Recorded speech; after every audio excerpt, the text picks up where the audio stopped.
Roger Ison-Haug and Martin Kofoed, welcome to the podcast. Thank you. Thank you so much.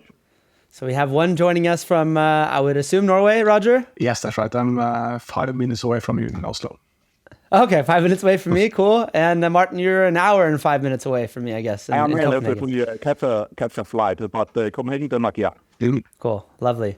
So we just had you on the podcast, Roger. So welcome back, and Martin, I believe it is your first time. So welcome. It indeed it is. Thank you so much. Yeah. So how's the CEO life going for you? I would say busy. Yeah. About a year ago, I stepped into a new role as CEO of Improsec in Denmark, and it's been a fun year, a busy year, a lot of new things to learn, but enjoying every day of it. A trusted advisor that hacks stuff. Nice. Exactly. We like to hack stuff. Yeah. Right. So Roger, you stepped out of the CEO life a while ago, and now you're back into what are you up to these days? For those that didn't hear the last episode. Well, I'm still the CISO for StormGeo. So it's an independent software vendor. So we have a lot of fun stuff around the world. So I'm trying to secure the company and also make sure that we try to create secure software. So that's a fun job. Lovely to have you two here today. The reason behind this episode, the reason I called you two here specifically, Martin, you had a LinkedIn post recently saying, just returning from a few weeks of vacation and being updated by the Improsec incident response team on several ransomware cases that we're actively working on, all initiated by supply chain attacks. What is a supply chain attack these days? What do you define it as? And I guess, Martin, since you posted on LinkedIn, you get to start. We definitely saw some severe cases that organizations had been targeted by both malware and ransomware attacks. The common thing here were that it was initiated through a vendor to the companies, different vendors, different cases, but basically it was not because individuals within the company were targeted with phishing or other kinds of means to get access. But basically because a subcontractor or vendor were compromised, and then the access into the company were misused to spread malware, and in some cases also leading to ransomware, which ultimately had quite a huge impact on these companies. And normally, and over a year, we see different cases, often related to ransomware, but also other kinds of cases. But I just thought that, and that was the reason behind the post, that it was quite significantly throughout the summer that everything we touched was basically related to a compromise of a vendor or subcontractor, somebody who had some software installed, or the victims had bad some software installed in their on their premises, and then that access was compromised, basically. Yeah. So software basically being compromised. Yeah, exactly. And to put some more words on my perception of supply chain attacks, basically, as you just said, Robby, every company today have some sort of a subcontractor or vendor or a supply chain, also specifically related to IT environments. So we can't avoid it. We are using cloud services, software as a services, and so on. But I think that we really need to look into how we evaluate the risk and what means that we can implement to avoid these kind of things, because it has a quite a huge impact on several companies when hit like this. And Roger, do you have anything to add on to that? I have to agree on that. I think you should look a little wider because it's not uncommon to assess vendor risk or supply risk. Banks are doing it all the time. They're vetting you as a client or your employer as well, because if you are employed at a very weak company, you might not get along. So they're actually doing the third-party vetting when you're actually offering your house loan. But when we are putting our digital infrastructure on the net, we're not good enough. And there's some recent research on this, and 93% of all those having a data breach can link it actually to a third-party risk. So it's actually a quite high number. And we have noticed the last little warning about how bad things can go. But it doesn't matter if you have the best relationship with your vendor. If your vendor don't have a clue about their vendors or their vendors' vendors. So you have to follow the path all the way. In many countries, you have this process around food and beverage, they have to know exactly where things originate from.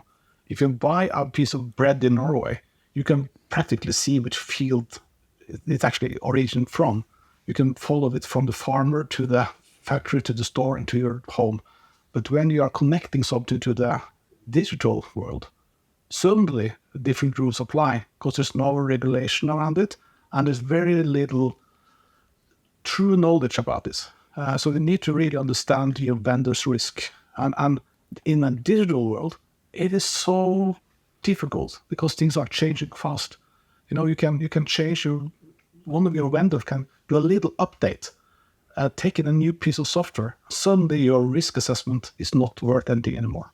So this is extremely, maybe the most important topic of cyber today. Interesting. Yeah. I mean, so mnemonic, I don't know what I can say. Mnemonic is dealing with a very large incident in Norway recently. And that involves the compromise of a third-party software. And I guess maybe somebody knows, I don't know at least, how that third-party software was compromised. But just like a 0 day being used, how is that a supply chain attack? Well, most of, if you look at the vulnerabilities hitting companies, around 74% were by the weakness that was already well aware of internally at companies. So I think it's challenging to say that, well, we have a lot of 0 days attack, but what start with those we know about. You cannot protect yourself for things you don't know will hit you, but you can do a lot of work with Martin and people like his team to actually assess potential risk. Make sure you're actually closing all the doors you know are already broken before you try to fix something that you don't know what to fix against. So you have to start something there. So, yeah, but you did a very good job this summer, with this old mobile iron thing that went south.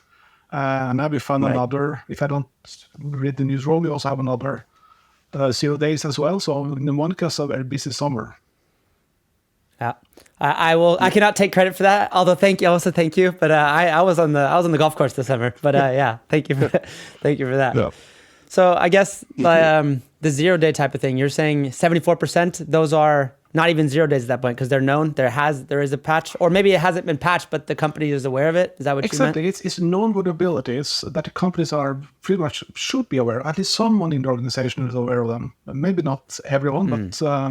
And this is also maybe because when you're sitting on the top of the organization, there's no one.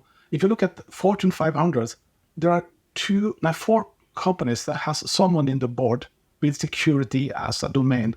That is Coca-Cola, Walt Disney, and a couple of others. If you look at the Norway's top 50, you have 0. You have one sitting in one organization that owns security, and I looked into his background, and he's in marketing. So you have no one on the right position with security as a core competence, and then things are being filtered. Things are being translated, filtered, ethical biases. It's uphill work. Yeah. You have any comments, Martin? Yeah, and just to pick up on the last comment from Roger, I think that the tendency in Denmark are the same. Just yesterday, I participated with one of my colleagues in a board of directors education day where we were out, or my colleague were out explaining about the board of directors' responsibility when it comes to IT and cybersecurity. And we actually had quite a good turn-up, and there was a lot of good discussion. And among the breaks and such, we talked with some of the participants, and that they say, people being CIOs of various small and mid-sized companies, that they actually didn't have full insight to if disaster strikes, how fast can we get back up, what are the continuity plans or recovery plans, do we actually have the right agreement with our hosting providers. And much of the dialogue came out of a quite recent hosting company that were hit by ransomware in Denmark, a company called Cloud Nordic. It has been in media both in Denmark and internationally. A smaller company, 4 employees or something like that, but 3,500 customers. Private individuals, smaller companies that just went bankrupt overnight because everything was encrypted.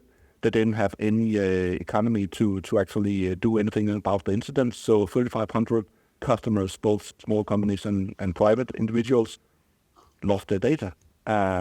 Basically lost access to email, web hotels and such. So I think that asking the right questions also on a board of directors level and also ensuring procedures within the company are in place.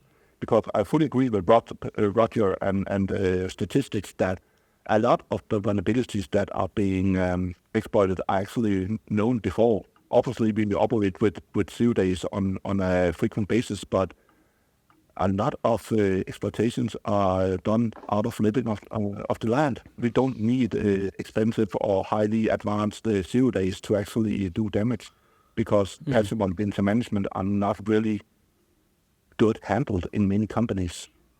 And I think that the results in media and such speak for itself, and why companies like Mnemonic and Improsec and others are quite busy these days. It doesn't take that much effort from the threat actor side. Right. So just before we move on from the definition of supply chain, can you guys name something that's not supply chain? Like, and how do they say that? Like the way they get in, that's not supply chain? I guess that would just be phishing, or that's the only thing that's left? It could be phishing or physical compromise, where you do tailgating and such, but basically where you just direct your effort directly to the company. So if someone walked in my office, put a USB in a laptop, if it was possible, or send me a phishing email or a voice call or something like that. So there's a lot, and I think also that when we read stats, that there are still a lot of attacks initiated through phishing. So despite that our opponents are moving elsewhere, we still have something to do in terms of awareness on that side. So there's a lot of non-supply chain attacks still going on, in my opinion. And Roger, we discussed this in the last episode. I know that you named Risk Recon. It's a MasterCard product. I know that you use that. How are you using tools, or what are you doing to mitigate this risk? What? Supply chain risk, which is apparently everything. Yeah, and this is where it comes to be very complex, because I don't think any organization in-house will have the capacity to monitor all their suppliers and their vendors and their vendors. So you need to monitor the world, and that is challenging. And just like Martin mentioned, the consequences can be big. I just read an article from that organization how to actually get your email back. That is, find a vendor, and then you can actually take your local file and restore that one to the new cloud. Good luck. So they're actually saying, fix it yourself. Well, so what we're doing, we are using Risk Recon from MasterCard because we cannot have the scale and the capacity to look at every company on the globe. Risk Recon can look at every company on the globe. So, and I can also take in all the important vendors we are using, and then they are also then assessing all the vendors to our vendors. So we have a full holistic view. So if there is a incident happening for all of the vendors that are delivering to Microsoft Azure's data center somewhere in the world, it automatically shows up on my report. I will get an instant message if something happens, when it happens. So we can go in and do some mitigation. And I think this is important. There's several companies doing this. We have selected MasterCard because they have, MasterCard, they are doing a lot of card transactions. So they are used to handling big data. They can really look at, trillions of transactions, and they can also see where money is moving. Because cybercrime is cash. So they can also see if some things are correlating. And if you look at, for instance, North Korea, they are really peak last year when it comes to actually cashing in on doing cybercrime. It's almost double as the year before. So mapping the cash with the cyber makes sense. And of course, it needs to be ease of use. I can send out to new vendors tests, so they can actually have a vetting, automated neutral third-party vetting of new vendors prior to taking them on board. And that makes the risk assessment that Martin most likely doing, I'm doing, before we're doing stuff, more or give them more value, because it's not only what we think and feel and what we can look at ourselves, but we get a neutral third party that has all the vendors from the new vendors in the portfolio. And that is continuously. So we are checking everything continuously. And that also gave us some other benefits as well. If someone put up a server somewhere in the world and pretend to be us, that also come directly on my risk board. So you have all that as well. And it is increasing, a need for this. And the government is not helping us. The big 0 days attack that you found this summer in your organization, how long did it take before the government went out to the market and informed us? Many weeks. They're saying be transparent and share, but when something big is happening, people don't share. That is actually changing in the US. It's a new law coming up saying that the even governmental organization need to inform the market within certain days. So that's not going to be by law. So, but still, you need someone to be monitoring all this, because you cannot sit and read every blog, every little thing popping up on the net. It's not doable. We need a tool that needs to be easy to use. So we are taking the data feed from Risk Recon, turning it into a Power BI dashboard. So we have a constant API feed of the data, mapping into the core products that we are producing. So I can actually see it real time, where we have our risk assessment, where we have assessed what is the most likely thing to hit us or what we're most afraid of will hurt us, and then having that thing mapped. So it's quite fun.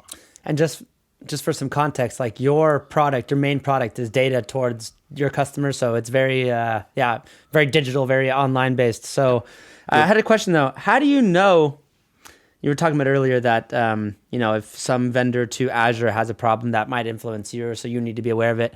How does MasterCard or any of these, MasterCard is just one example of these third-party risk tools, right? Like, how do they know who's a vendor to Microsoft or to AWS, or how do they know these things? They're looking at the digital front door. They're not hacking anything, but they're looking at what is actually being presented to the world. What are they using? And all software have some kinds of sending out some IDs, identification of what they are. So I can be very granular when I'm doing assessment of one of our vendors and also on ourselves. Sometimes I find incredible information. So I can find the exact server version, the application number, deep detail. But the biggest benefit and the hugest risk are the things that we are aware of. We know that we need to use encryption that is valid.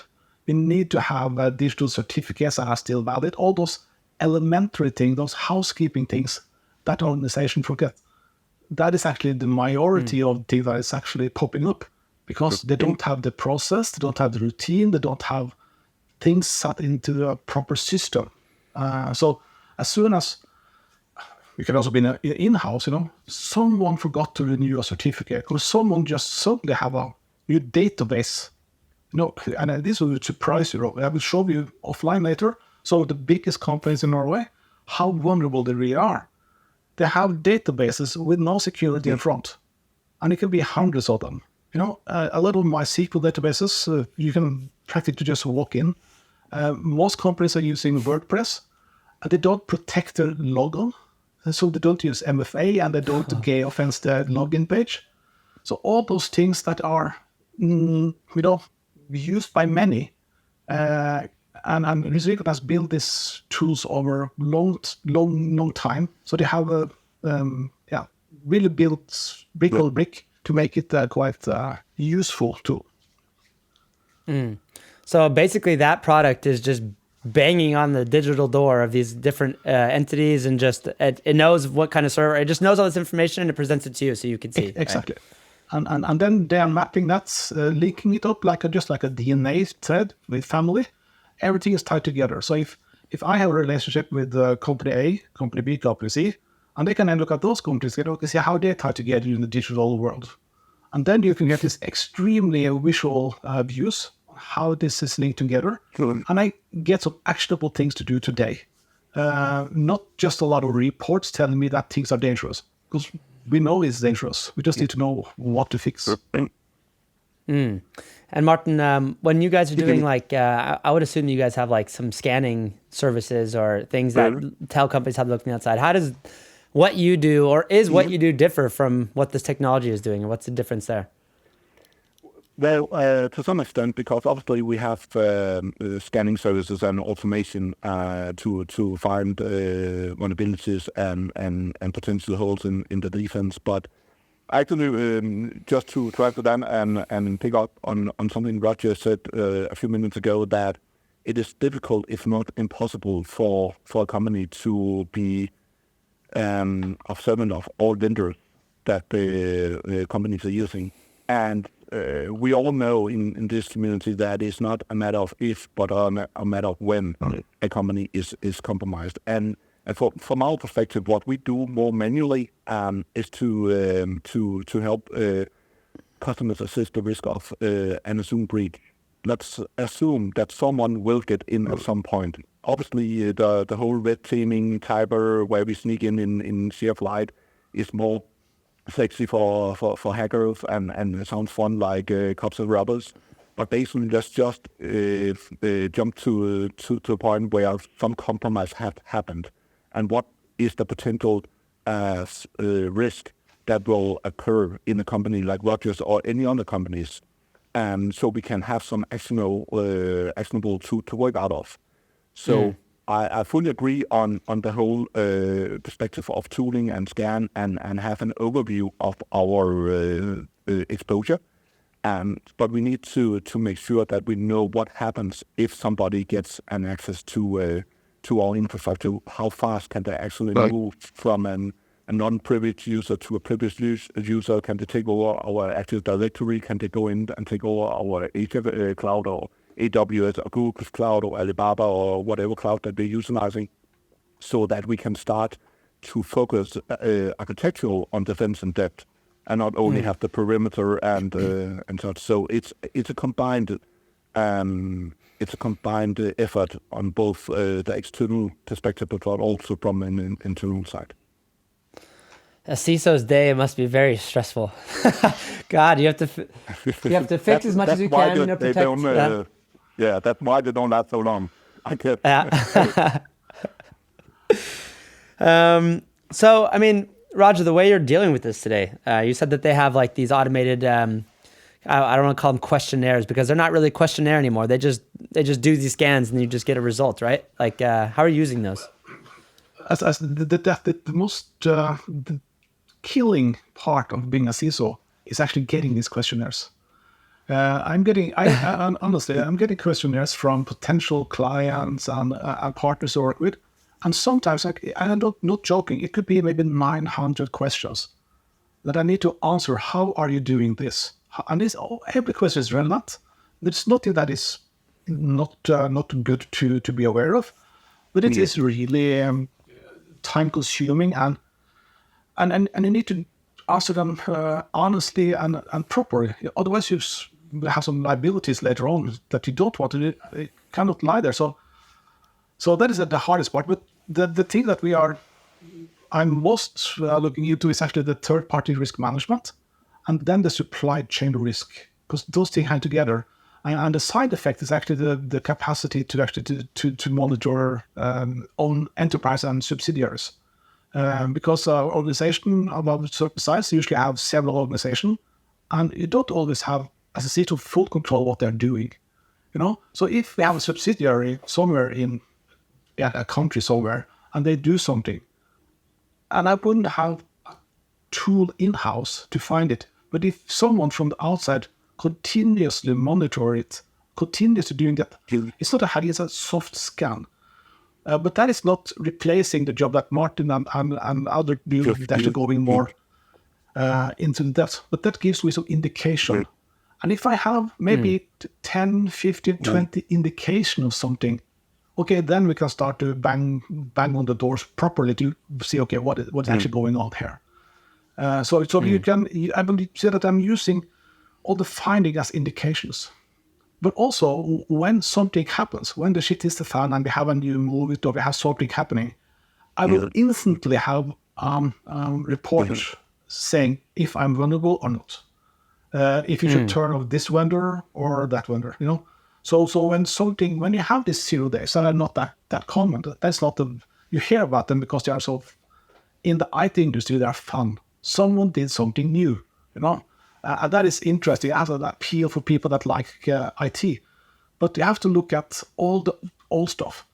How many are still using Windows NT in the data center? How many are using PHP 5? How many are using, old legacy software? It's been running for a decade. Don't touch it, you know. Don't touch things that are functioning. The person that set it up don't work anymore. We can't fix it. We have a lot of those things. And then you have the thing happen in Denmark, unfortunately, where people are moving from one data center to another and don't understand the complexity, and then they mess it up. So indicators, you know, if you find enough indication that something is wrong, it usually is. And that is what you can. I will actually recommend using risk recon or similar tools as, you know, indicate if the new vendor that somebody wants to use, if it is good or not. Yeah. So if I understood that correctly, you're using it both for your own, you know, you're using it for your own supply chain, but you're also using it on yourself because you also have digital front doors, yes, right? You know, I'm the CISO. I have nothing to do with IT. You know, IT department is IT department. They are excellent people doing their job. I report a different way. So I also assess ourselves.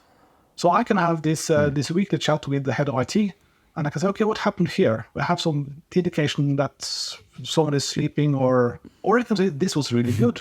No, we have a subsidiary in Brazil.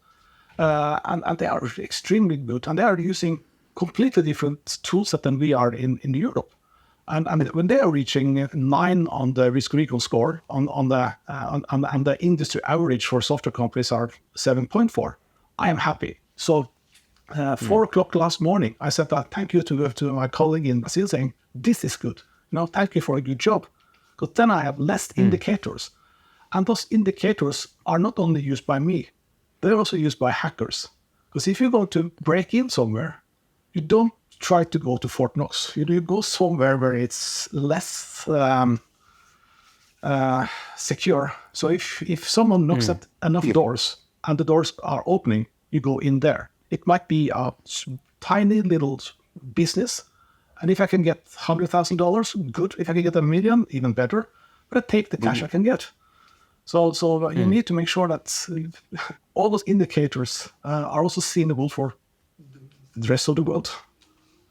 Yeah, would it be fair to assume that the attackers are doing the same thing that Risk Recon is doing, and they're just using the results in a more sinister way, I guess? If I was going to start hacking, I would go for the big pack of Risk Recon tool, because then I will just have I could have them to scan the world for me, and I will just say, this is my work list of today. So, but this is a joke on the side, but it's important to understand that you're not immune. No, if you have a vulnerable system, the bad guys will see that as well.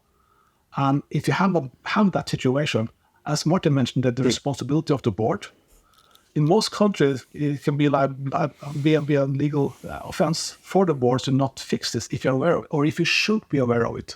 Because it's not enough to say, I don't know. You have anything to add to that, Martin? Yeah, just to say that I definitely agree that the hackers, the bad guys, are also using the same technology that we are to protect our companies. And you just mentioned what you had the MOVIT vulnerability here in this summer, and it was quite easy for everyone that when the vulnerability was known, just to go in and make a search on Shodan or tools like that to see how many are actually utilizing this kind of service. And obviously, the group behind that attack did the same to see, okay, now we have found a vulnerability that we can exploit. Let's see how many actually have internet-facing file transfer servers that we can attack. And the result is frightening. We have around 2,500 companies worldwide utilizing the software, and currently over 600 names are doxed on the leak side. Several of the big auditing companies and international organizations are among the victims, as we have read in the media. So it is quite easy. We just need to find the flaw that we can exploit, and then we have a great business case. And that leads me to my other point, that the threat actors are also seeing this as a business case. Why should we attack one individual company if we can hit hundreds? Why should we take one company if we can take the hosting provider, like the case we saw in Denmark? Why should we attack U.S. Department of Justice if we can take SolarWinds and by that gain access unseen for several months? I think the last reports were that they were undetected from March until December when Mandiant discovered the flaw and the exploit. So the threat actors are definitely also optimizing their business cases, not attacking necessarily the individual company, but see how can we actually utilize this. And as we have seen since the NotPetya case in 2017, where large companies around the world were hit due to their presence in the Ukraine, definitely that kind of attacks have escalated throughout the organized crime groups as well. We saw it in Sweden in 2020 with the Coop attack, which also was a supply chain attack. We have seen quite recently in many different cases, also some of the cases that we worked on, with a software company that delivered some production surveillance software, compromised, and then several of the company's customers were attacked as well. So optimizing the business case, and that also leads back to support Roger's point that continuous monitoring and evaluation of the risk exposure is quite important, combined with a frequent test of in depth what will actually happen if some of these vulnerabilities are misused. So we can have both the bottom up and the top down approach in our risk treatment program. One more technical question, and I should know these things, but luckily you guys are the smart ones here. Like, how does it go so fast? How are they able to compromise hundreds in so short time? I think that in the SolarWinds case back in 2020, it was a matter of utilizing the software updates procedure to spread it like a worm. So it's a combination of hands-on and automation, where you utilize built-in features to spread the malware. In terms of the MOVEit, I would assume that it was a matter of hands-on for the design of the malware, and then a deployment through scanning, where are the SQL servers that we can attack, and then go from there with automation to make it go fast, and then build-in features to do the data XO afterwards. So in my experience, and it's a combination. Some of the things go very fast due to built-in features that can automate, and others need to be more hands-on, like when you and our colleagues are doing red teaming and penetration testing. Anything to add to that, Roger? Yes, I think it's one thing to, and totally what you were just saying there, and it's everything is connected. When we see that, when we look at the systems, we very often see unpatched systems. And if you have an unpatched system and you have a CVSS rating on high critical 7 to 10, you can see that the statistics show that it's 11 times more likely that you will get a ransomware, and more than 57% of those are being encrypted. When the data is actually locked down. So if you don't have an unpatched system, and this is thing you should know, but many organizations don't have that visibility. They don't invest enough competency in-house to understand which system should be patched and the consequences of patching it. And then you also have this unsafe network services and things like, we have unpatched systems, and then you have the network system that is unsafe. And if you have an unsafe network system, you can see that you have a 5.3% higher risk of actually being a victim. So you can take all these numbers and add up. But this is data from different sources, both from Gartner, from RiskRecon, from others. I am spending too much time these days reading all this data for different purposes. But this is it's quite interesting to see that there's not every victim has a little bit responsibility themselves. It's not. You shouldn't say that it's okay to hack. But, you're living in a world where there's bad people and there is less bad people. And if you are sitting there and you are naive thinking that it will not happen to us, then you shouldn't be hired. The board has done a poor job putting you in that CEO job. And if you as a CEO don't allocate enough resources to get the information you need to take the proper decision, it's just a matter of time before things will go wrong. And it doesn't need to be critical infrastructure. This could be production of ice cream, it could be production of cars, whatever it is, as long as there's some money to get out for the hackers. So you can say that we are not in a critical infrastructure. We are not as Nis True says, we are not an essential business. But hey, you still need to make sure that you, for you, your owner and your employee and your customer, you are essential because you are the organization. And you need to make sure that taking this patching, the network, application security, all those things a little more serious. The same way you're looking at delivering your yearly accounting to the government or you're doing your shareholders' information. You need to act in the same professionalism when it comes to cyber. I've been very surprised at the amount of times where I've seen companies using a lot of money on expensive MDR services and stuff, but they pay for scanning services, but then they don't patch. Here's a list of everything that's vulnerable, but that gets lost. That's somebody else's responsibility. It doesn't get patched, and then it's like, okay, you're spending a lot of money on something, but you're not getting any value of it. And if you look at the cost of a data breach in 2020, the cost of a data breach overall was $3.8 million US. It went up to 4.3 in 22. So we have a rising cost of each breach. In Nordic, little less cost actually. Nordic is a little cheaper on the cost side, but still it's around, if I don't remember wrong, 2-3 million US dollar per breach in average. Can you handle that as an organization? Is that cash you want to lose? You need to use the money correctly, not as you say, Robby, spend on something and just forget the preventive part. And having consultants like Martin and his team in doing that prepping job before thing goes wrong, that is essential. Yeah. I guess now listening to you, for those that say, it's not going to happen to us, maybe they're right, but they're thinking of a targeted attack. And this patching and everything we're talking about today, that's actually that's just opportunistic, right? But also look at how many targeted attacks are really targeted. Okay? They are targeted against the victim. but that might be just coincidence. Somebody knocks on your door and it was open. We go in. I don't think if you're running a mid-sized company with in a normal industry that isn't very public controversy around it, you will not be very high risk of being a source for a targeted attack. You might be a governmental organization, then you have target attack. You have state sponsors, actors going in. But if you're running an average private organization, very seldom they're targeted.